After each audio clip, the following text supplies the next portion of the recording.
Monday, 27th of November. Good morning. Here we are, another day and another opportunity to strive towards greatness. Now, those of you who watched the video yesterday, we have some news. We have some news indeed. Here it is, the medal to showcase that I ran my first ever 10K race. And this medal really means a lot to me. And it's for a few reasons. It's not just about the running 10K, which was a distance I'd never run before. The furthest I'd ever run was a 5K. It's really about what this medal symbolizes. So let's talk about it. What does it symbolize? So I booked this race about a couple of months ago and intentionally didn't specifically train for it. Of course, I train every day, mainly for calisthenics and certain other sports and activities I do, but I don't really run. I don't. That's extended cardio is not really a part of my routine, so I didn't do any specific training for this. And I did that for a couple of main reasons, but one of them being I knew that if I didn't train for it, then I wouldn't specifically know physically if I could do it or not, and I would have to rely on my mind. I knew that there would be several moments where I would only be able to rely on my mindset, and that's exactly what I wanted to do, because for me, this was not about the physical, it was about the mental. It was what I call a gut check, really a sense check to ensure that I'm tracking and trending to be the person, to be the man that I say I am, knowing that when times get tough, I'm someone who perseveres. So what actually happened during the race? Exactly as predicted. There were several moments where it hit me like a train and I could feel that physically my body was having a hard time. Of course, to the body, running a race like this is like trauma. It's like a traumatic event to the body because the body's not used to it. The body's saying, Alex, what are you doing? This is uncharted waters. And not only was I going from the longest I'd ever run being 5K, and that was a long time ago, but now it's double the distance. So I remember one particular moment in the race where it really kicked in. It's because ultimately doing 10K was 2 laps of Regent's Park in London, a course that they'd set out. So as I was coming up to finish in the first lap, I remember a moment just hitting me, because at that moment you could either go left and that meant you'd completed your 5K, because quite a lot of people there were only doing the 5K, or you could go to the right and that meant you were going to do a whole nother lap to do your 10K. And I remember coming up to it and my body was really feeling it even at the 5K, because as I said, it had been a long time, and it was like go left to cash out or go right to finish the mission.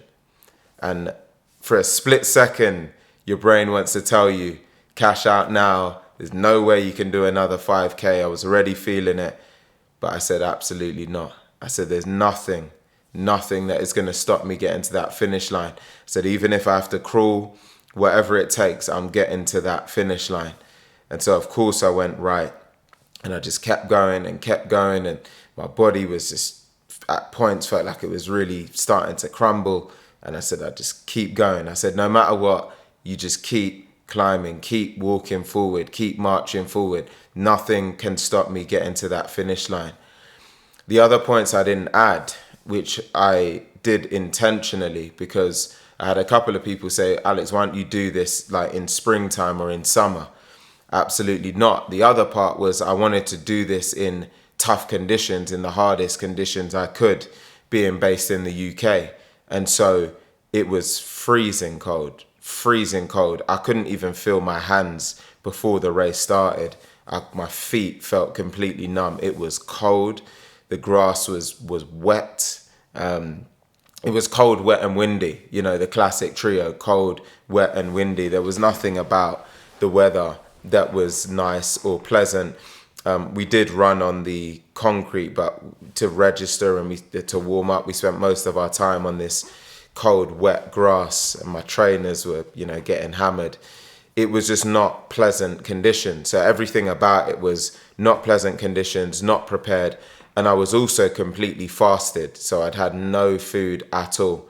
I was completely reliant on my mindset and my body leveraging whatever it could to fuel me to the end.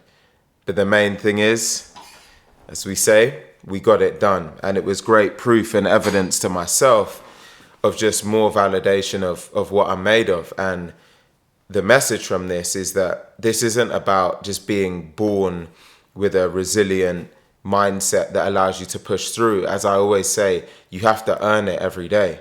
You have to earn it by doing activities and building a bank of evidence so that whenever times get tough, you can look back and say, whether I did this race, or I pushed through during this moment, or I made this step, or I showed this consistency, or I demonstrated this discipline.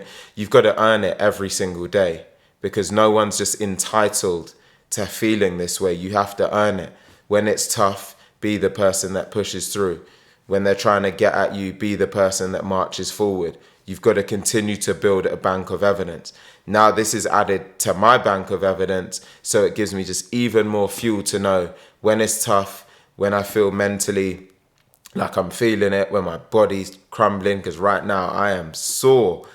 I know that I'm the type of person that will always push and always fight and always find a way forward.